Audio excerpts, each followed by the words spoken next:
Beverly Reed. And I'm Dr. Amber Klimczak. And we are Two Peaks in a Pod. Well, welcome back, everybody. We are really excited. We have a very special episode for you today. And we've actually been planning this episode for a long time, right? Is excited the right word? I'm really nervous.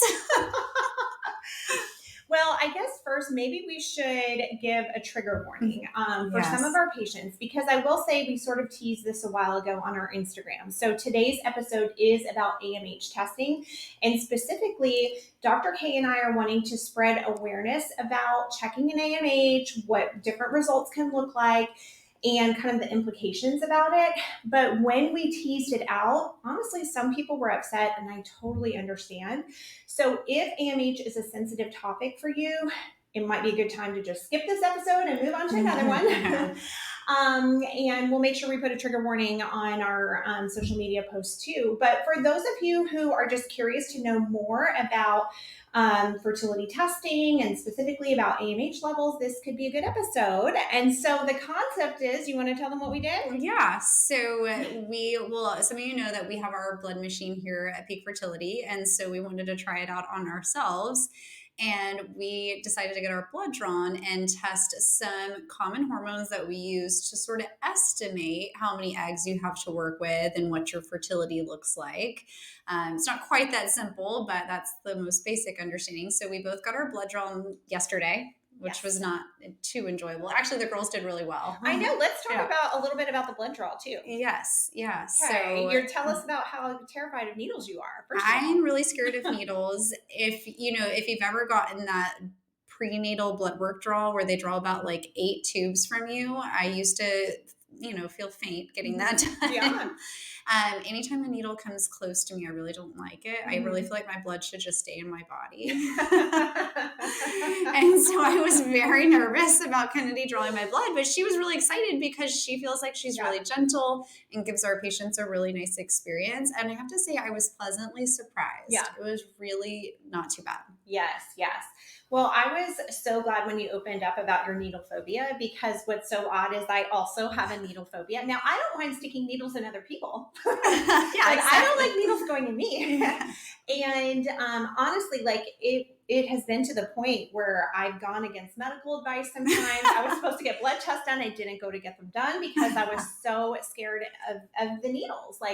And I will say something that helped me is during my pregnancies, I did have to take progesterone shots, and I just kind of had to get over it. And it was that desensitization therapy where every single time I would get so worked up, and then I would get my shot and I'd be like, oh, that was fine. Wasn't bad. Yeah.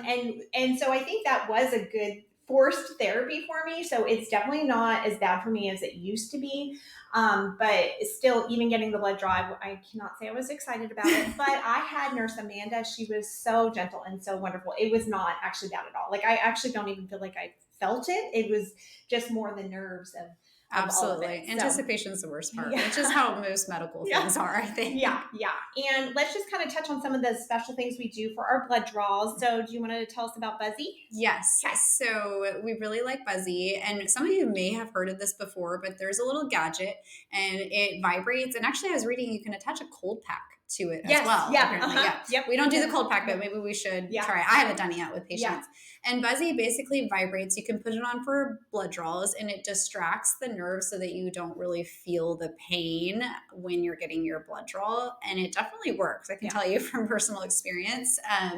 The other time that I had used it, full disclosure, was when I had my Botox. My dermatologist used it. Yeah. I was really nervous about getting stuck over and over again. And she put Buzzy on my clavicle, and I do feel like it really helped. Yes.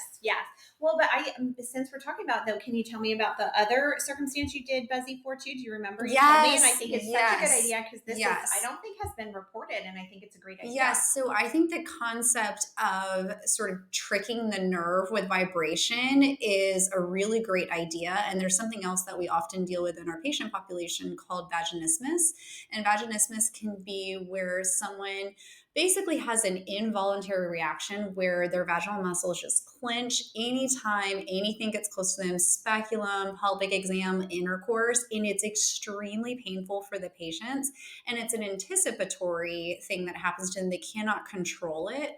And it's something that's really difficult to overcome and treat as a gynecologist. And so what we tried was trying Buzzy on her like back pelvis right here, one of my patients that has pretty severe vaginismus, and we put it on there and it was vibrating and it relaxed her, and I really feel like it helped.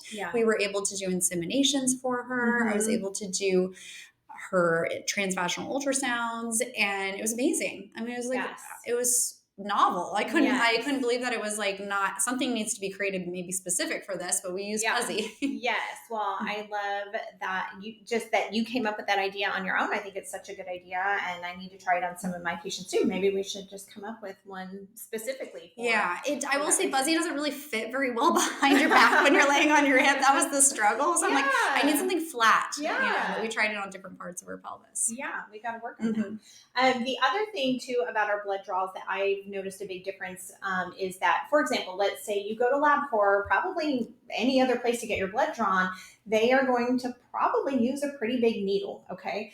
And one of the nice things that I think we do for our patients is we order the fancy expensive needles. They're called butterfly needles, which even the name sounds so friendly.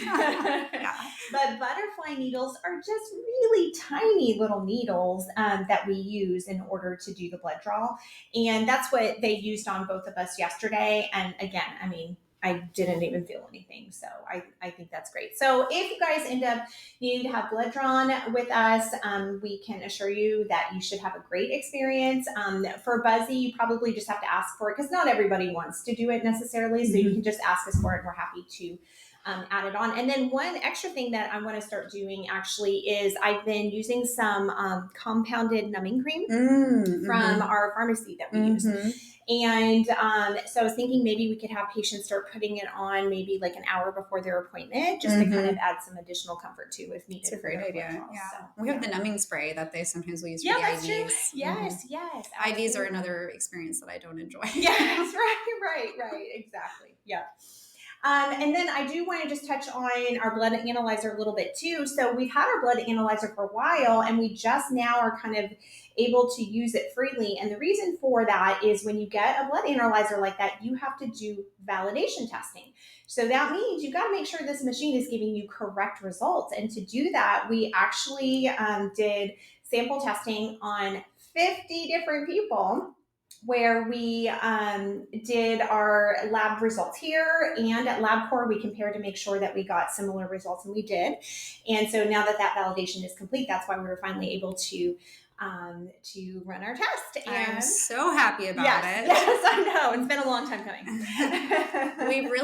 we fertility doctors really liked to see what your labs are right then and there. I don't have any patience to wait till the next day. And so that's why we like to run our hormone levels in-house. It really helps us with clinical decision making. So I'm so happy that I don't, patience is not my virtue. Oh, especially pregnancy tests. Yes, pregnancy tests. So what we were having to do before, or even at my last clinic, is patients would have to go to LabCorp. We send it out to LabCorp, and you get results back the next day, which is fine. It's appropriate, but that's so long to wait when you're waiting going for crazy test results. And so now that we have our analyzer, it was so fun. I had a patient that came in this morning for her pregnancy test, and I already know the results. She's pregnant. So exciting. And I just love that we didn't have to wait for it.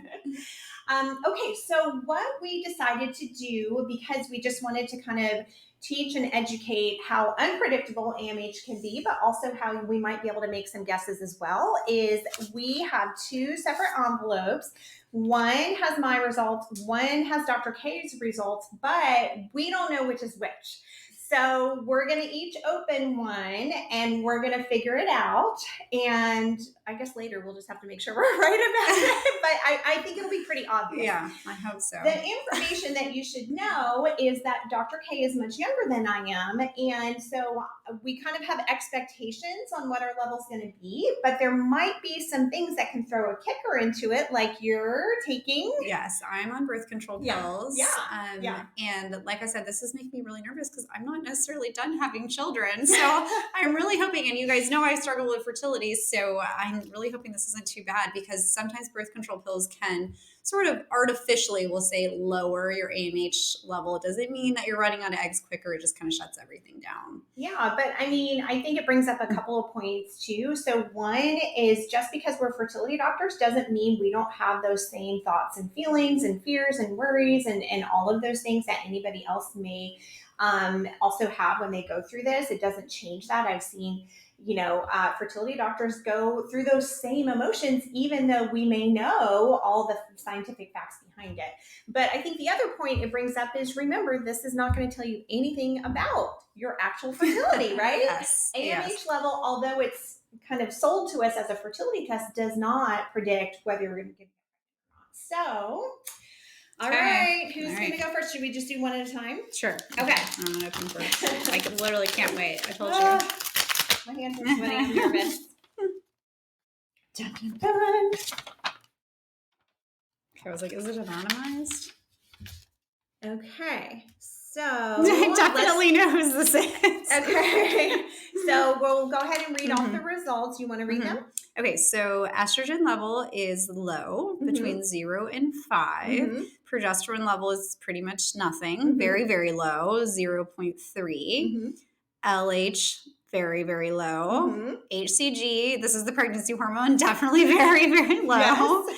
And the AMH level was 1.73. So, okay, before we say whose we think this is, I'm just, as an audience member, you try to think whose this might be. So all of those hormones are very low, and the AMH level is 1.73. So you can kind of think, is it Dr. K or is it Dr. Reed?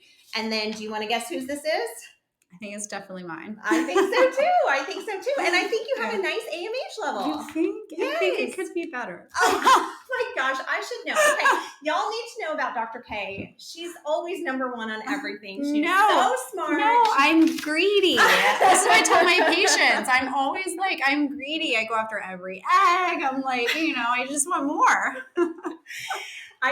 There's probably no level that you would see that you would be happy with, but that's okay. I think it's a good level, especially because we know that level is probably lower than what your real level is. You're probably a little bit suppressed from the birth control pills. So I would guess your actual level is probably like a 2.5, and 2.5 would be normal. Yeah. So yeah.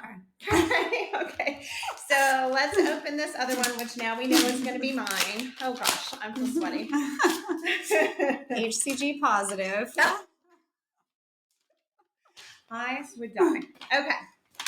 So, estradiol level 67.7, progesterone level 5.75, LH 1, HCG 0, AMH 0.716. That is very good. I still have some AMH. You still have it. Oh my goodness. Okay, so I wanted you to look at my hormones and tell me what part of my cycle. So Dr. Reed looks like she just ovulated, and she's in the second part of her menstrual cycle. Yes. So I'm in my luteal phase, and the way we can tell that is the estrogen level is elevated and my progesterone level is higher than 3. And so that's how she's able to know that that I'm in that second half of the cycle. What's it like to have progesterone around? Do you feel good? No. So like I don't know what that feels like. It was really funny. Shout out to Nurse Julie. She and I were both on the phone talking about this today because I've just been having a bit of a grumpy day. And everything's been driving me crazy. I have PMS. And it was just funny because when I called her, she was telling me about her PMS. And I'm like, oh my gosh, why is it like this? Like every little thing. She called it being like overstimulated and just like overly anxious and just like overly irritated. And then, like, when your period comes, you're like, oh, I feel so much better. But I have heard, I don't know because I don't experience this. So if you have PCOS like me and you don't ovulate, you actually never really have a rise in your progesterone. And so you don't get to have those effects of progesterone. So that's why I'm asking Dr. Reed what it's like to have progesterone around. But I've heard that people feel like really good in their luteal phase or their second part of their menstrual cycle because your progesterone level is up. So you don't feel good? I feel fat and bloated. I feel tired and gross, and irritated. Oh no. So my favorite time is kind of right before ovulation when estrogen levels are high. I'm feeling skinny, feeling energetic. frisky. Things are going good. I'm in love with the world. Like things are great. So maybe you should start tracking my cycle. I know. I'll present to you topics around that time. That's right. Yeah. That's so funny. You know how they say things are so like coordinated with technology these days. So I need to like Bluetooth you my menstrual cycle or something so that you're aware. But it's true. I guess that's what's always fascinating to me is everybody always feels so differently with different hormones. Some people love progesterone, some people hate it. So I have to just say I'm not a fan. Okay, so the AMH level. So let's kind of talk more about what is the AMH test. What is it looking for? What can it tell us? One of the things that drives me crazy is there are lots of companies out there which are offering AMH testing, which I understand, like the concept here is we want to make this test available to people, but I feel that they are marketing it in an incorrect way, a way of fear mongering or scaring patients. And one company in particular, I even commented on their social media, and I get a lot of likes from that comment too.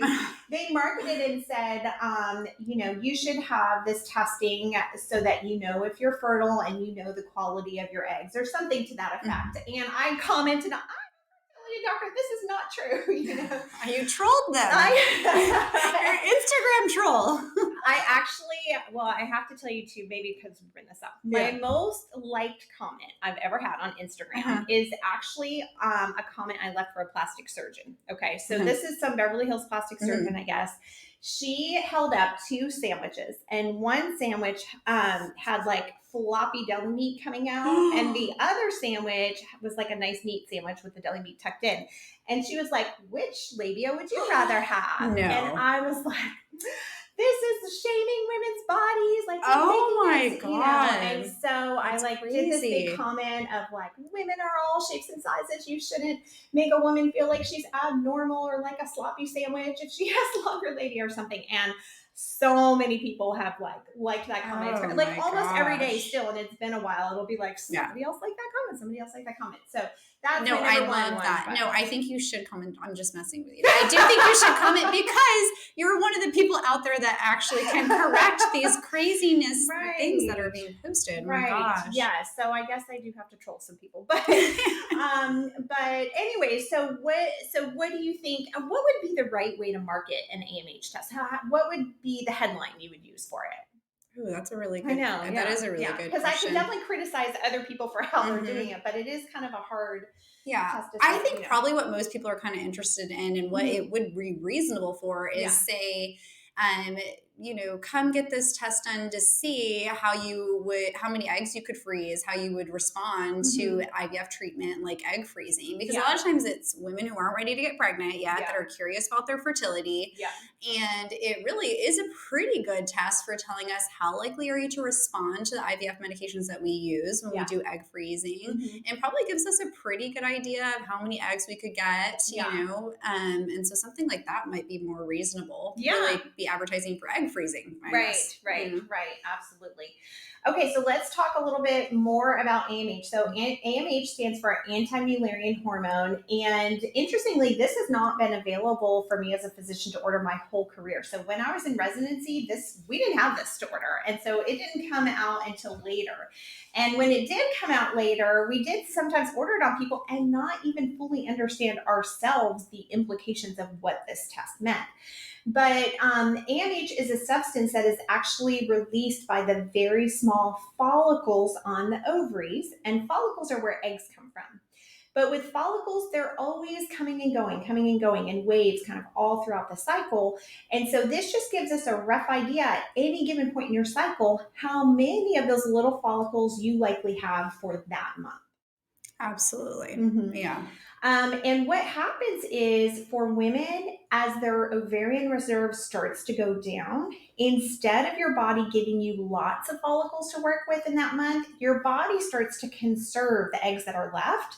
And so your body starts to get a little stingy. and say, okay, maybe in a normal month, I might have given you 6 to 10 follicles per ovary.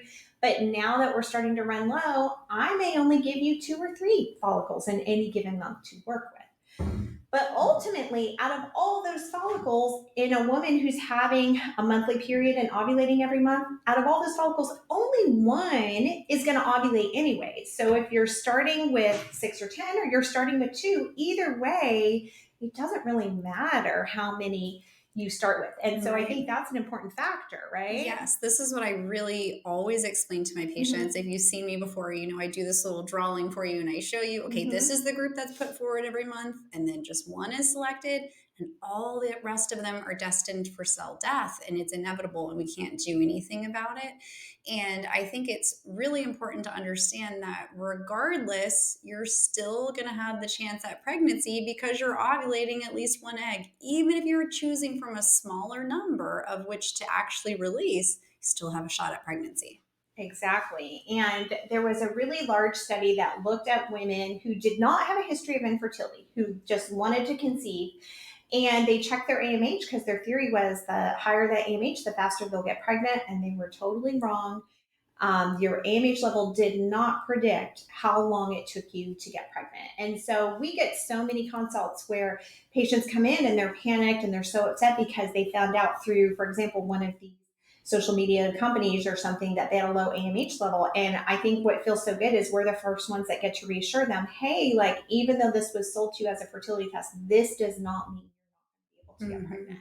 So the data that Dr. Reed is talking about is Dr. Ann Steiner's data. She's in Duke, and one of my favorite things is that when she came to my fellowship to present some of the spinoff studies that she's done with the data, is that she said that she still would get calls from women like 7 years down the line from when they got their AMH level drawn when they released it to them. Wow. And the women are like really worried, right? Oh my gosh, my AMH level was 0.3. I'm so worried. What should I do? It's really low. And Dr. Steiner would be like, okay, well, do you have any children? Oh, yes, I had 5 children. So it was just so clear that they didn't have any trouble getting pregnant, but their level was so low back then. And now they're like, really concerned that it's something to do with their health or, all of this. And so the way she presented that, I'm like, that is such a funny concept. Like, right. And I think it shows like how big of an impact numbers have on us, right? When we see a number, then what does this mean? What does this mean about me? And even if everything's okay, you still feel worried. Why am I different than somebody else? Somebody else my age. I think one of the nice things is, and you guys, any of y'all could Google it too, is oftentimes when I have a patient who's had an AMH done, I'll look up the AMH age chart. And so I'll just look at the age and then look at the percentile so I can tell them, okay, for your age, your AMH is at the 50th percentile or the 80th percentile or the 5th percentile. And that way they really get a sense of how they're doing in compared to other people their age, because it really wouldn't be fair to compare, for example, my AMH to your AMH, right? We know that for my age, that is an appropriate AMH level. But if I were your age, that AMH level would be way too low. And so it's really a customized interpretation that you it's the same question I get from a lot of patients. They say, well, is my AMH normal? And the way I trained is like, there's not typically with blood level values, we have a normal range, right? And AMH isn't really a level that we say, okay, from this value to this value is normal. It's very much so tailored to how old are you? What sort of medications are you taking? What have you had done in the past? All of these things affect this value. So it's not something so simple as, well, I got my AMH tested and they told me it wasn't normal, or they told me it was normal. There's just, whenever I hear that response, I'm like, we've got to dive more into this, right? Absolutely. Yeah. I think the other hard part about it too is we don't know how fast the AMH can change over time. In most women, you don't really ever see it go up. I'm not to say I've never seen that, but most of the time you don't see it go up. But sometimes it can stay very stable for a long time. Sometimes it can drop drastically. Sometimes it'll just drop slowly over time. That's something I would be really interested in just studying over time too, to see, how that drop looks. The last time I had my AMH level checked, I was in my 30s. I want to say like late 30s. It was about 2.5. So definitely has gone down. Bragging. No, that was actually, you know what? Now that you say that, I do remember feeling disappointed about a 2.5. because my friends have higher, but I think my friend had PCOS or something. But the point of it is that I don't know how I got from 2.5 to 0.7. Did this happen last year? Has it happened little bits at a time? Did I go from 2.5 to 0.7 the next year? We don't really know. Right. We don't know how that transition happened. Two things that you made me think of. One of, I've definitely seen people's AMHs go up. And one common scenario is kind of what we were talking about with me is I've had some patients who have been on birth control pills for a long time and we've tested it and because they were thinking about doing treatment and, like, I think you might be suppressed. Let's go off of birth control pills for a little bit and then see if we can get your AMH up higher. And I've definitely seen that come up and that's really exciting. I like that when that happens. It's nice to see that number go up. Definitely true. And sometimes after getting a Mirena IUD, taking the same thing. So that's definitely a good point. And since you brought up the birth control pills, let's look at your labs again too. Let's kind of comment on this. I think this is really good, not only for patients, but maybe providers that are listening too. So what I've seen sometimes happen is a patient on birth control pills gets her hormones checked. Okay. So birth control pills typically have some form of estrogen and some form of progesterone. Okay. But if you check your estrogen and your progesterone level, what are they going to come back as? Very, very low. Very low. And the reason why is your blood, when we're checking these are for estradiol and progesterone. But for example, birth control pills, it's not estradiol, it's ethinyl estradiol, which is a synthetic form of estrogen that is not picked up with this lab assay. So I've actually had this happen many times where I've even been consulted by other doctors who say, do I need to increase this dose of birth control pill in a patient because she's on it and her estrogen level is still low despite that? Or do I need to be worried because her hormones are low when she's on the pills? But I think importantly, there's not really any utility to checking hormones when somebody's on birth control pills in general. Right. Exactly. So that's kind of, I think, our biggest hint as how we knew this was you, because all those hormones were low from being on birth control pills because they were doing what they were supposed to be doing. So, okay. So what does AMH tell us then? What's it good for? It's really helpful to tell us how somebody might respond if we did our biggest treatment, IVF or egg freezing. Because imagine that person with an ovary that has 6 to 10 follicles on it. If I give somebody like that injections, we might get 6 to 10 eggs out of that ovary. Whereas if we're starting off with somebody who maybe only has 2 follicles, we just have less potential. We might only get a few eggs. And so that is what AMH is usually really good at helping us predict. But it's not always about numbers. What we do know is quality is most important. So let's just take a hypothetical scenario. Let's say we switch them and you had a 0.7 AMH and I had a 1.73 AMH, okay? If that were the case, who would have more normal embryos if we did IVF? Let's say we both did IVF cycles, okay? It would be Dr. K. Even if she had a much lower AMH in that circumstance, we know her egg quality would be so much better. How do we know that? Well, we don't have a test for egg quality, but our best surrogate marker for egg quality is age. Since I'm 44, we know the vast majority of the eggs that I would make out of my body would be abnormal eggs, which means they would have trouble fertilizing, or even if they did fertilize, they would produce abnormal embryos. And that's why women like myself in their 40s can struggle so much with trying to get pregnant. That's why we have a lot of miscarriages and things like that. So I, will sometimes tell patients, look, I'd much rather have somebody that is younger with a low AMH than somebody who's older with an amazing AMH. Definitely. The other thing that really AMH has demonstrated utility in is it really tells us how to dose our patients when they're going through IVF. So that's the two things that I tell my patient. It really helps me to tailor your cycle to you, know exactly how much medication your body's going to need to respond. If you have a higher AMH, you probably don't need a lot of medication if you're going to go through IVF or egg freezing. If you have a lower AMH, then we may need to dose you higher. So that's helpful. Absolutely. Okay. Well, how do you think it went? Do you feel like you've got some good information about yourself? I don't know. I'm probably going to go home and cry. No, oh my gosh, but you shouldn't. I mean, that's the thing. I think it's hard. We don't think objectively sometimes with ourselves. You know, we have our different feelings, but I don't think you should. I think you have an amazing AMH. You're looking great and doing great. For me, I'm really impressed. I honestly thought it was going to be undetectable because just my periods have become like more irregular. I get hot flashes, so I'm definitely approaching or maybe I'm even in perimenopause. So it might be interesting for us to recheck in a year and, see what happens. Track how it's going down. Definitely. All right. Well, we hope this was really helpful for you guys and educational. And if you need anything, reach out and let us know. And if you would be kind enough, please leave us a good review. All right. Have a good week. Bye.